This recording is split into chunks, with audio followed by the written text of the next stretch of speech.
yeah, this is where I grew up actually. This is the old part of the house, number 9, and it's here painted actually. This was all stable. Yeah, I'm all the time amazed how much it changed actually. Okay, and now I show you what's in the back. Also, everything around here was still, grass, it was trees. I remember just, when I was little, I was running with my brothers here up and down to the street, and we were running back up here, and who was the fastest, of course? It was me. And, yeah, that's it, that's how we live, actually. That's how we live. And now I can see the changes, and every year it comes more and more to it. And even around here on the back, this was our field. I was actually driving with a tractor on it, and made the field ready that the corn could grow and everything. And the houses, everything, nothing was as it was. You could look almost behind the houses there. There's a big wood. Actually, you could watch or look up all the way to the wood. And this is comparatively recent. All these houses have been built. Yeah, it's actually down this part here. All what you see up to the building where you see the glass of the sun. It was built as a last year. Actually, it was not here last year. And the way on the other side down there, this was already there. But this year, everything happened in 1 year. It's unbelievable. Yeah, changed so much. Yes. Yeah.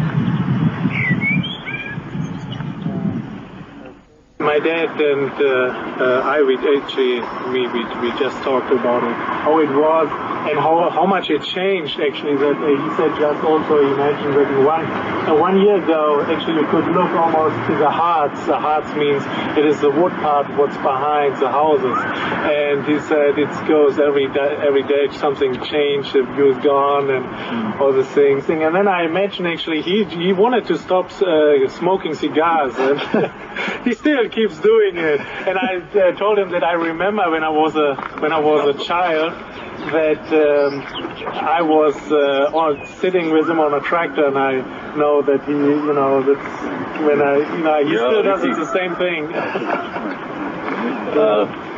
Richtig schmecken tun sie auch nicht. Schmecken manchmal, wenn arme Leute am Backen sind. He just said they taste sometimes as when poor people bake, he said. And he said he just today he smokes a big cigar because I will come visiting from California. That's why he's smoking a big cigar. Before that he smokes all the time the small ones because the big ones are more expensive.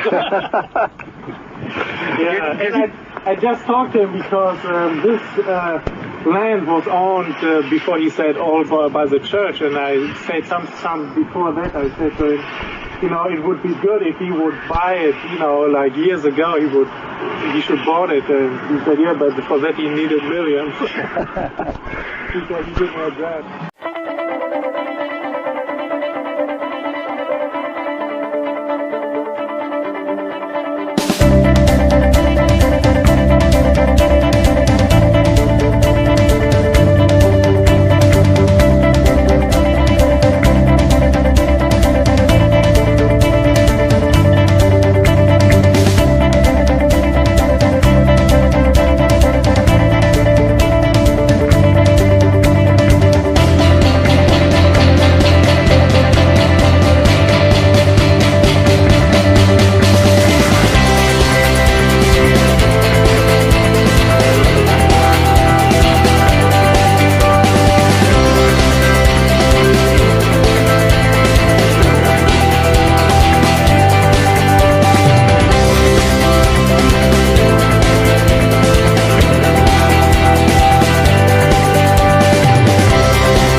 Smith. I like to start with the Smith machine because I realize every time bodybuilders look a lot of times in the mirror as they think about where I have to work on. And I know that my upper pecs, I have to bring them up more, and to develop them, I have to do a lot of incline exercises. That's why I like to start with the Smith machine.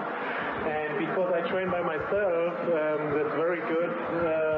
Because if I can bring it up anymore, I can hang it in and I don't need a training partner, because I like to be counting only on myself, and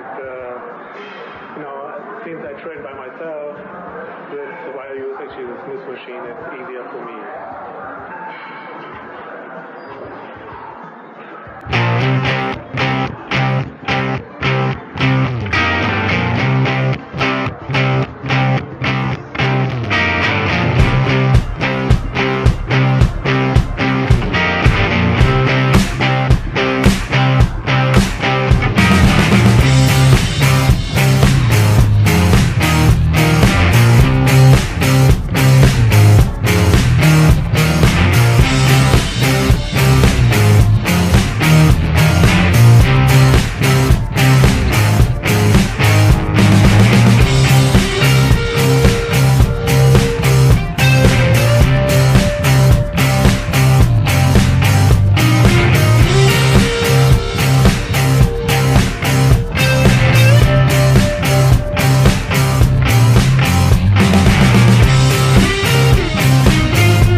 bench presses where you use a lot of weight, and you don't need so much weight actually for triceps. You want to shape your triceps, and for that actually I like to use a lighter weight and do at least 12-15 reps.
Because I think it's a very good warm-up exercise, and also I think for me it is one of the main exercises to shape your legs, because I get out of this exercise the best muscle burn, and I think also you get the best muscle shape. And you will see I do it a little bit different than everybody else. I never put my leg straight. I put my foot actually to the inside. That brings my outer thighs actually more up front, and you feel much more muscle tense actually if you do the exercise in your outer side.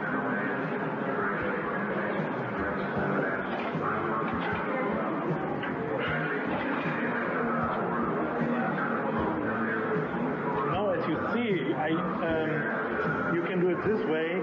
You see, this goes more, you shape your legs more from the outside to the inside, but I want to stay actually outside. That's why I twist my foot to the inside, and I stay this way, and then your legs stay straight, and you feel much more muscle tense here in the outside.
switch between two leg presses. This is a little bit a different incline. This is not a 45 grade. This is a little bit lower. It feels almost like a squat. And actually, I switched between two presses, a regular leg press and this press around. And maybe you should look at it. I put my feet never wide. I put them close together because I have the feeling you get more out of the whole leg. What I realized, if you put your feet on a wide angle or not narrow, this is a wide stand, then you go again from the outside to the inside. And I did it in a past, and what happened actually, my inside leg got so big that I couldn't almost walk anymore. And now I try to get my outside bigger, and I realized if I put my feet close together like this, then I get much more tension here on the outside.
yesterday and the farm where you grew up and to meet your family.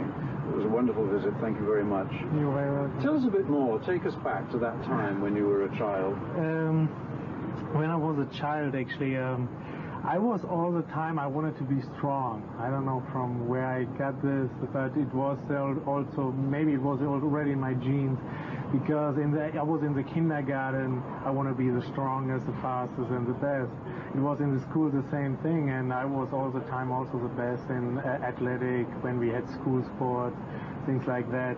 And I grew up in a family, they worked really hard. And when I was 10, 11 years old, I got up very early in the morning, 4:30. I went to a farmer.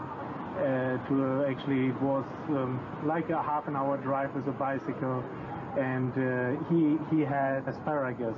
For each pound, you get a certain amount of money. Right. And then, if you make a lot or you find a lot and you bring it to him and he was weighing it, then you got your money for that. And he was selling it.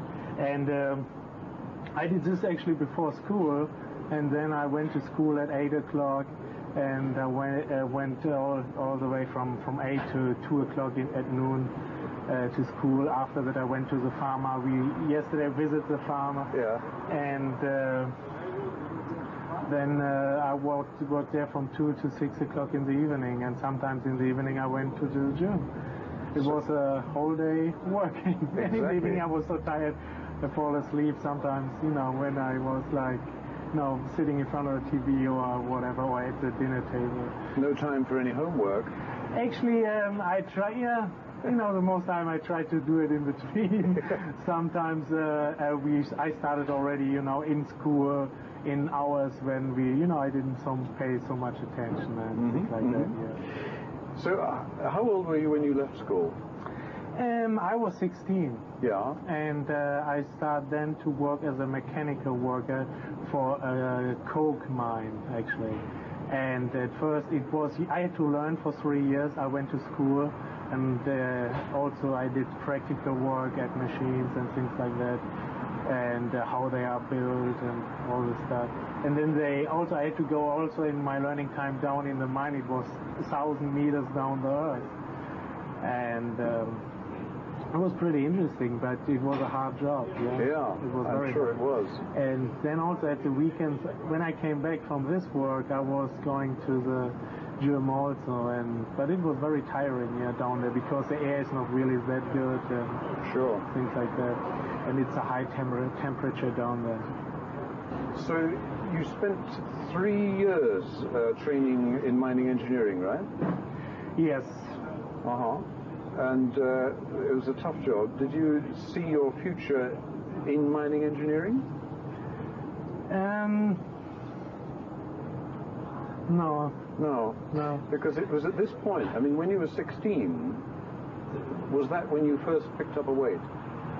Actually, I had little dumbbells at home, and I trained a little bit with 12, 13 just for the biceps. Yeah. But I went to a gym with 16 the first time, Mm-hmm. But I had little dumbbells, only 2 dumbbells at home. I did a little stuff with that, but it had not, I didn't make the changes I made with 16 when I went for a couple of months the first time to the gym. Sure. What was it that led you into bodybuilding rather than weightlifting? First of all, I think I admired all the time, these old Hercules movies. Mm-hmm. And then at the time when I was 12, actually Conan, it was in 82, came out. And I also admired, I saw a lot of pictures from Arnold, how he, went over there, and they talked about him a lot. And I admire that a lot. Mm-hmm. And I wanted to be the same. I say, if I can change my body like that, and I want to do that, because I think it is amazing how you can train your body, and even you can train for 15 years and you still make changes. Mm-hmm. I train now 14 years, and even the last 2 years I made a lot of tremendous changes. Mm-hmm. What helped me to get better in the competition. Mm-hmm. And I think I was amazed by the look, the way how Arnold looked in the past. So would it be true to say that from the very first time you went to the gym, you had this ambition to compete and to be a champion bodybuilder? Not right away. At first, only to change my body. Okay. But I was not also so... I know that the work I learned was not the work I really like to do with passion. Mm-hmm. And with passion, I like to train. Yeah. But I didn't thought about doing competition. Mm. But when I started with 16 and I changed in 3 months so tremendous, the gym owner came up to me and I say, what, they do competition in the sport. Mm-hmm. If you would be interested. And I was a shy person. Mm-hmm. I could never imagine to go in front of a crowd of 2,000 or 1,000 people. Yeah. And I grew up on a farm. I'm not used to that. And I didn't like to be in front of, if people look at you all the time and you stay right in front. And because I didn't know what to do, But then I say, okay, I try, and I try to be as good as it gets. And the thing is, people reacted great. Even I was so shy and I couldn't pose. And today, actually, the posing is the easiest part for me, to get attention from people. But at this time, I could never imagine to be on a stage with 16. No? Right. But then I tried with 18 the first time, and it turned out I won every competition. I did 6 competitions in a row, and I won every one of them. So you won every competition in sight. And the first one was when you were 16? Yeah. Yeah. And then at the age of 18, you went into the Junior Mr. Germany, is that right? With 18, I went to the newcomer competition. And then it was here in North Rhine-Westphalia, where I'm from. They had in certain parts of the country, they had different competition, yeah.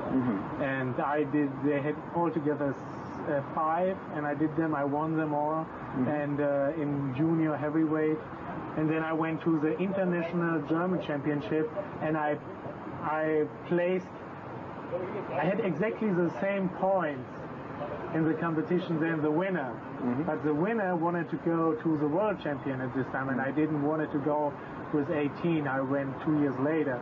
But I had the same points, and that means we are almost both were first, but they gave me the second and the other one the first because he wanted to go to the world champion. Yeah, that's how it turned out.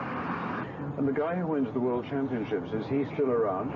I don't hear anything from him anymore now. Because you've taken over. Yes.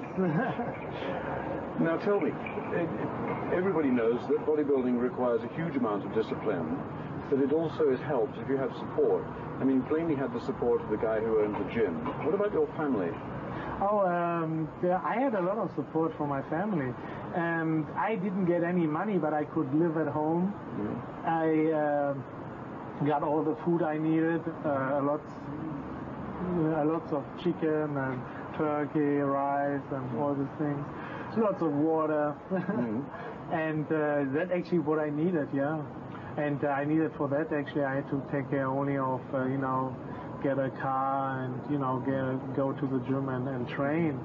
But still, it was a hard time because I think also sometimes my parents didn't know how expensive that all is, And at this time, I didn't have a contract, in the amateur sport.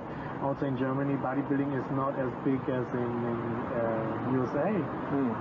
And it was a tough time, but the support from my family was there. Good, because you're the only bodybuilder in the family, right? Yes, I am. It's not like the Elwood family in England where they're all bodybuilders. No.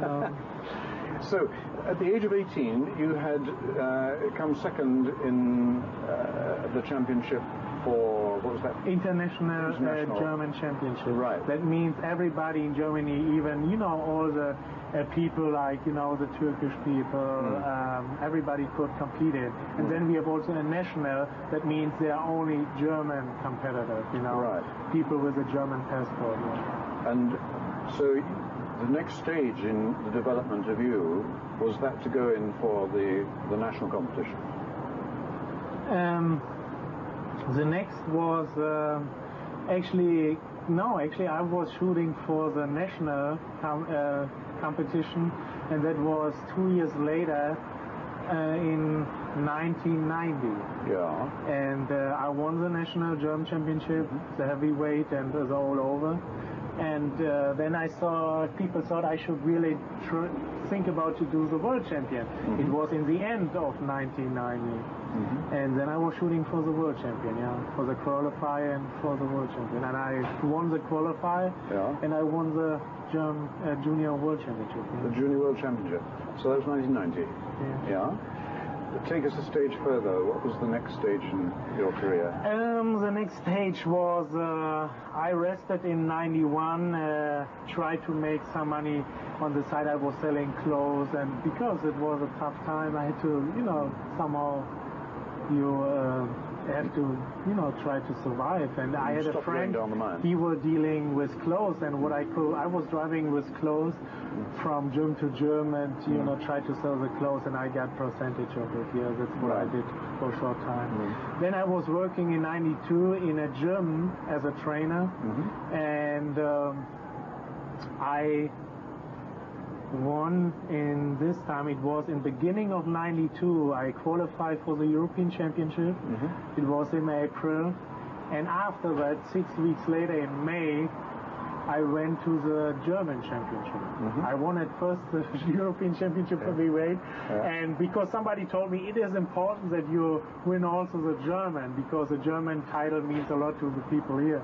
And I say, okay, then I do that too. Then I had to do go a little off on diet and then kick with the diet in 6 weeks, you know. It was really hard. Yeah, it's the hardest thing you can do because it's very hard to find your peak again. Yes. If you have once your peak, you can do actually better every weekend, 2 or 3 competitions in a row instead of 2 competitions in, you know, like so far apart. You know? So how many competitions a year were you doing at that time? How many competitions? I was doing, I did the qualify, I did the European Championship, and then I did 3 competitions. And then did you begin to realize that, yes, this could be your career and you could earn money at this point, yes. Yeah. Actually, I thought about it at junior too, when I won the world champion. Then it starts to begin. Okay, maybe I can one year I can become a pro and make my living of it. You know, and did you think you would be able to do that in Europe only? I hoped so, but I was not sure. But later, as I find out, I mean, in '93, then I went to the world champion qualifier. I won the world champion. And where was that? In '93. Yeah. Where? Where in Seoul, Korea. All right. And then it was after that. I thought if you win the world champion, you get more attention here in Europe or especially here in Germany. And I mean, I had people interested, but it seems really hard still to survive, you know, to live on. Yeah. And then I thought maybe one year I have to go really over to the United States and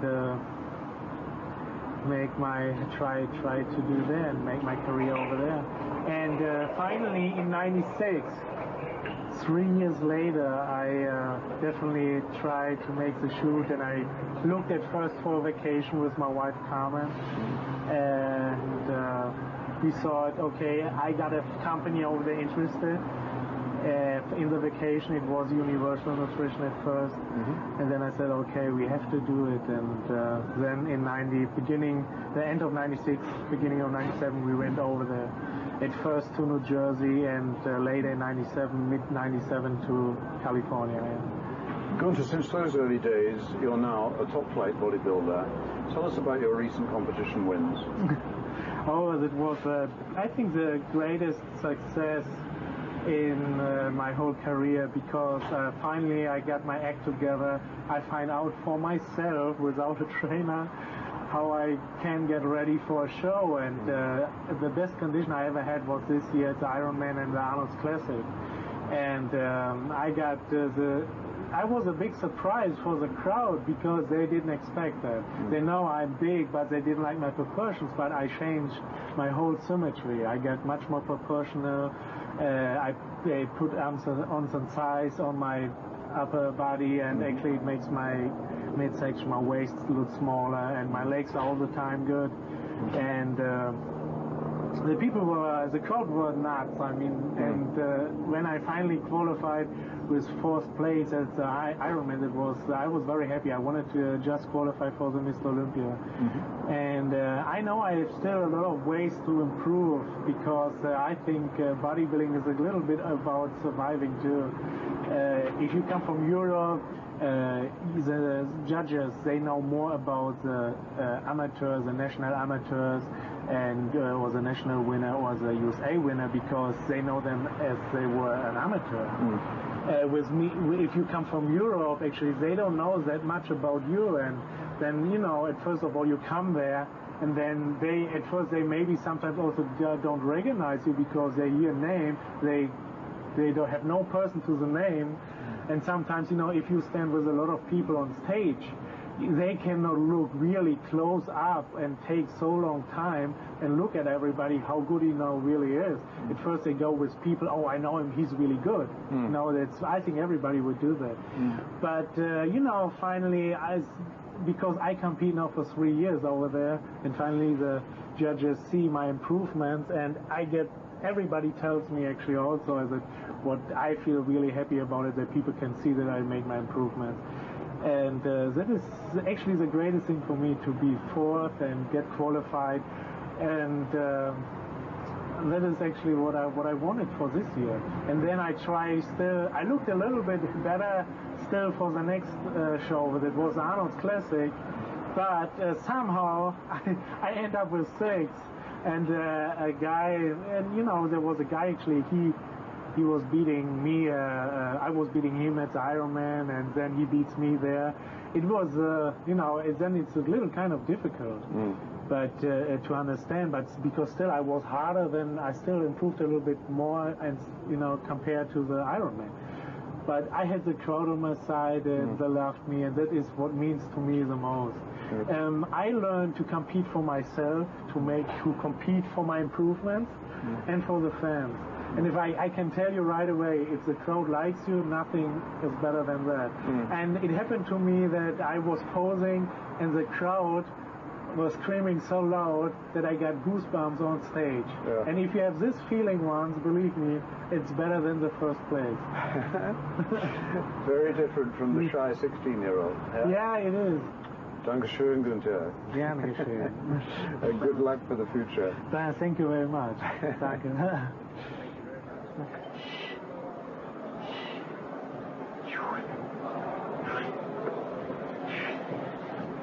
Get some water on board. Oil? Yeah, let's get some oil.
Presenting the 4th place prize, Satsy and Jim Bolton, $3,000. That goes to gunter, schlierkamp.